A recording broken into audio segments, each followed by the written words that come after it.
வணக்கம். அமரர் கல்கியின் பொன்னியின் செல்வன் பாகம் 5 தியாக சிகரம் அத்தியாயம் 36 பாண்டிமா தேவி. வந்தியத்தேவனை வாலில்லா குரங்கோடு சேர்த்து கட்டியவர்கள் அவனுக்கு அருகில் சுவரில் மாட்டியிருந்த கலைமானின் கொம்புகளோடு மணிமேகலையை சேர்த்து கட்டினார்கள். மந்திரவாதி, நான் தான் உங்கள் எதிரி. கடம்பூர் இளவரசியை ஏன் கட்டுகிறீர்கள்? விட்டுவிடுங்கள் என்றான் வந்தியத்தேவன். ரவிதாசன் அவனை பார்த்து, பொறு தம்பி, பொறு. பல தடவை நீ எங்கள் காரியத்தில் குறுக்கிட்டிருக்கிறாய். ஒவ்வொரு தடவையும் உன்னை நாங்கள் உயிரோடு விட்டு வந்தோம். ஆனாலும் நீ எங்களை பின்தொடர்ந்து வருவதை நிறுத்தவில்லை என்றான். வந்தியத்தேவன் சிரித்தான். என்னப்பா சிரிக்கிறாய்? வாலில்லா குரங்கின் ஆலிங்கனம் அவ்வளவு குதூகலமாய் இருக்கிறதா என்று கேட்டான் ரவிதாசன்.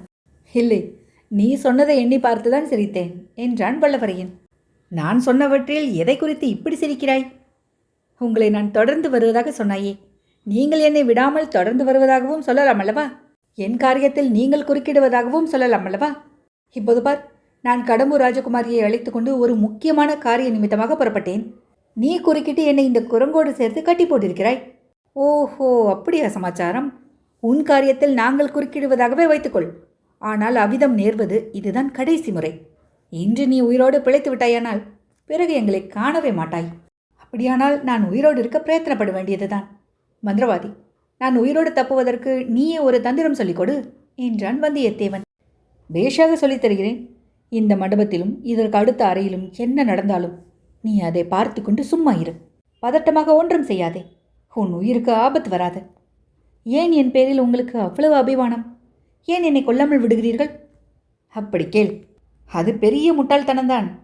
ஆனால் எங்கள் தேவியின் கட்டளை. யார் உங்கள் தேவி? இன்னுமா உனக்கு தெரியவில்லை? பாண்டிமா தேவிதான்.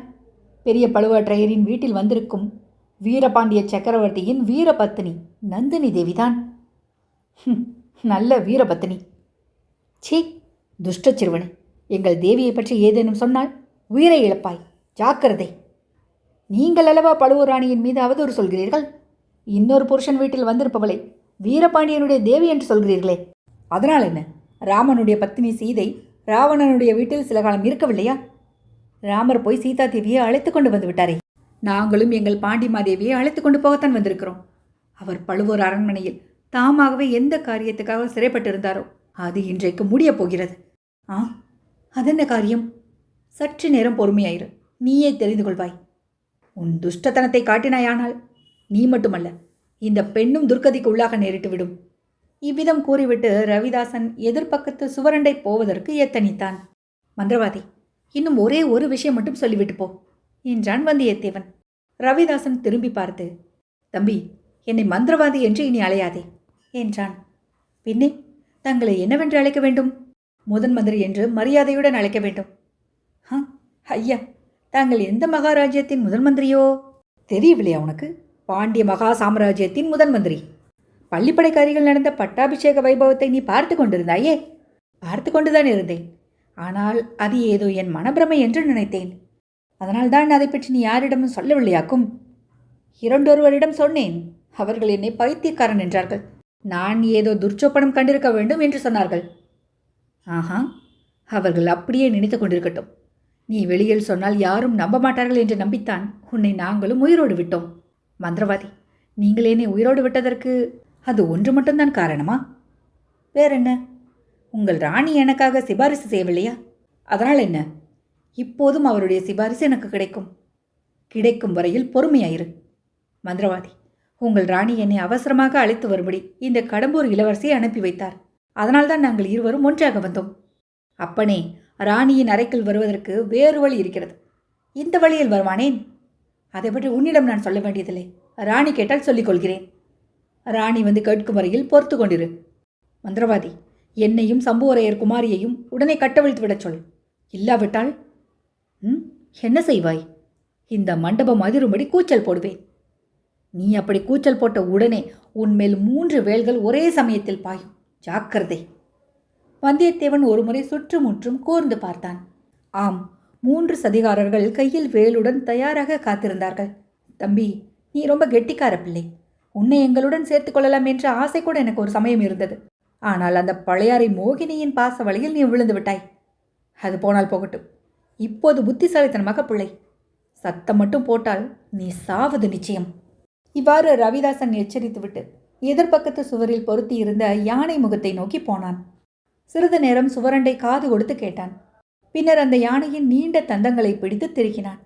அங்கே ஒரு சிறிய துவாரம் ஏற்பட்டது. உள்ளறையில் பிரகாசமாக ஜொலித்து கொண்டிருந்த தீபங்களின் ஒளி வட்ட வடிவமான பூரண சந்திரனுடைய வெள்ளி கிரணங்களைப் போல் வேட்டை மண்டபத்துக்குள்ளும் வந்து சிறிது பிரகாசப்படுத்தியது.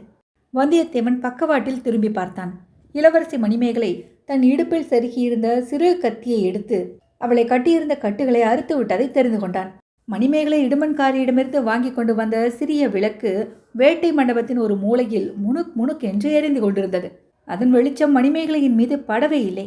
மேலும் சதிகாரர்கள் வந்தியத்தேவனையே கவனித்துக் கொண்டிருந்தபடியால் கடம்பூர் இளவரசி மணிமேகலையை கவனிக்கவும் இல்லை. மணிமேகலை கட்டை அவிழ்த்து விடுதலை அடைந்து விட்டதை வந்தியத்தேவன் கவனித்துக் கொண்டான். உடனே வாயை குவித்து கொண்டு ஆந்தை கத்துவது போல் கத்தினான். முதலில் சதிகாரர்கள் மூவரும் சிறிது பிரமித்து நின்றார்கள். திறந்த துவாரத்தின் வழியாக உள்ளே எட்டி பார்த்து கொண்டிருந்த ரவிதாசனும் திடுக்கிட்டு திரும்பி பார்த்தான். ஆஹா, உன் வேலையா என்று சொல்லிக்கொண்டு வந்தியத்தேவனை நோக்கி விரைந்து வந்தான். அவன் யானை தந்தங்களிலிருந்து கையை எடுத்ததும் சுவரிலிருந்து துவாரம் மறைந்தது. மறுபடியும் வேட்டை மண்டபத்தில் இருள் சூழ்ந்தது. சதிகாரர்கள் மூவரும் கையில் வேல்களுடன் வந்தியத்தேவனை நோக்கி விரைந்து ஓடி வந்தார்கள். அவர்களில் ஒருவனை முறுக்கிய நீண்ட கொம்புகளை உடைய மான் தாக்கியது. இன்னொருவன் மீது பிரம்மாண்டமான கரடி ஒன்று விழுந்து அவனை கீழே தள்ளியது. மற்றொருவன் மீது திறந்த வாயையும் பயங்கரமான பற்களையும் உடைய முதலை பாய்ந்தது. ரவிதாசன் தலைமீது ஒரு பெரிய ராட்சத வௌவால் தடால் என்று விழுந்தது.